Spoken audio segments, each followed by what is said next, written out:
What's your take on the Michael McDowell story? I mean, clearly one of perseverance and a guy who had talent and just stuck it out.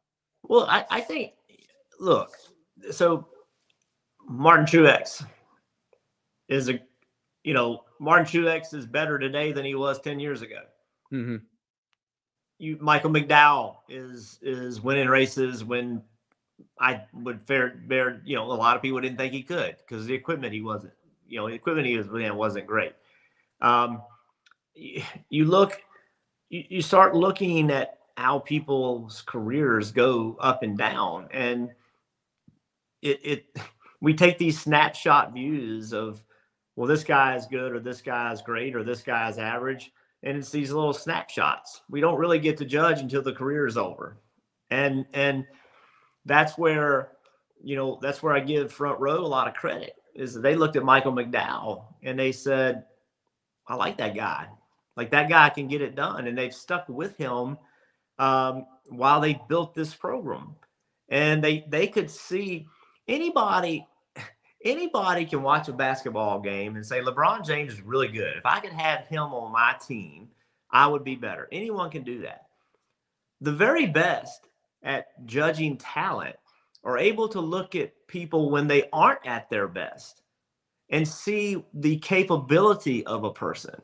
Mm-hmm. And that's what great general managers do. That's what great owners do in sports, is yes, superstars are superstars, but they don't do it by themselves.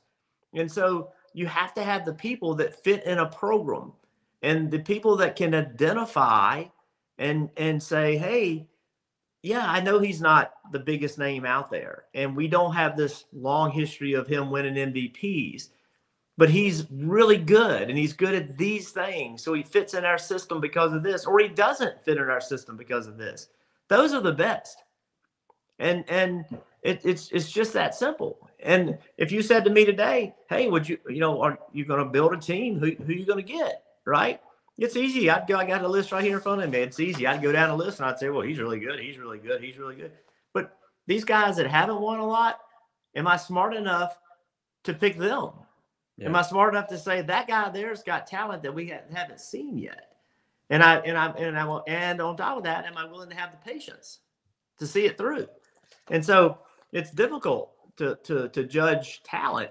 But if a guy like Michael McDowell is a really good race car driver, and he's got to be in the right situation at the right time to be able to show it. And that goes for all of them. It goes for all of them. Joey Logano, he got ridden off. Daniel Suarez. Yeah. Think of the number of people that Ross Chastain. Yeah. I mean, go down the list, right? And there's so many people. Chris Buescher, another great example, just won 2 races in a row. If you're a great talent guy, don't come to me and say, hey, I think I'd take Truex and Hamlin and Larson and no kidding. But who's the guy that isn't winning that can get it done? That's the people that can identify those. That's the best people. Yeah. And what strikes me about all of that is, I mean, I can remember when I first started covering NASCAR 20 plus years ago, hearing you or Ward Burton or Bobby Labonte talk about that the way you became a star back then, the way you joined an established team is you spent 4 or 5 years like a B-level team, and then you got your shot. And that's obviously changed a ton in the last decade or two, where not only is it that young drivers are thrust in opportunities, but they get their shot and then they're done.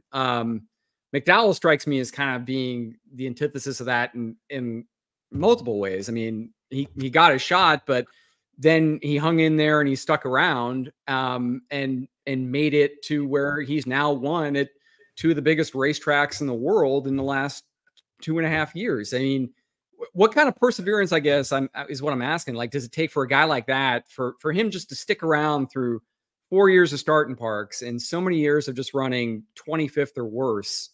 I mean, I guess it probably says a lot about him that he just never gave up. Well, he never gave up, and mainly he never gave in. So what happens to so many people in that kind of situation is they get very they become victims. You know what I mean? They are like, I can't succeed because and it's never me, right? It's they won't do, this guy won't, that guy won't, the sport's this, the sport, right? And when you get like that, you won't be successful. If you can't wake up and feel energy, and I'm not saying every day, because we all have bad days, but you have to have a certain amount of energy and enthusiasm and optimism to continue on. And Michael has an edge about him, but at the same time, I think his faith has been very important to him. His family is clearly very important to him. He's been committed to his career, and while doing it the right way. He pushes people around him. I work with him with the Drivers Council. He pushes us. He pushes us. And that's what you should do. You should push for the things you want. But this sport will eat you up. It is so cutthroat. It is so people just don't understand. Every day you wake up, they're lined up to take your job every day. And Michael has endured, people having sponsorship, all kinds of things. He's endured through that, and it's hard. Think about it. It's not like he signed a 5-year deal. It seems like every year he's having to renew his deal, right? He's year to year to year to year. You don't know where you're going to feed your family next year. Yeah. And those guys, shocking news here, those guys don't make the kind of money that most fans think they make. They don't. And I'm not saying that they don't make a good living. I'm not saying that at all, but it's not what a professional athlete in every other series makes. It's not like that. And so it's on top of the passion that you have for the sport. Are you going to have a job? Yeah. And it's every year. It's been every year for that guy. And so I'm speaking a little bit out of context, but in early August, we know what he's doing next year. That's early for him. My perception is the majority of the time his career has been, they've signed him much later in the year. And that takes a certain amount of toughness to get through that every year, and family support too. Yeah. You got to give his family a ton of credit. Because that is stressful. That is a very stressful way to live, and he's persevered. And look, there's more struggles coming. This is it just is. This is a very, very tough sport. Enjoy the moments when they're big, because there's down times coming for everybody. Yeah, and he did enjoy that moment. He's got 5 kids, and they weren't at the Daytona 500 win because of the pandemic, but they were all there yesterday in Indy, and it was cool to watch them all get to kiss the bricks and all that together. Hi, I'm Parker Kligerman. For more access like this from Pit Road, be sure to click and subscribe to the Motorsports on NBC YouTube channel.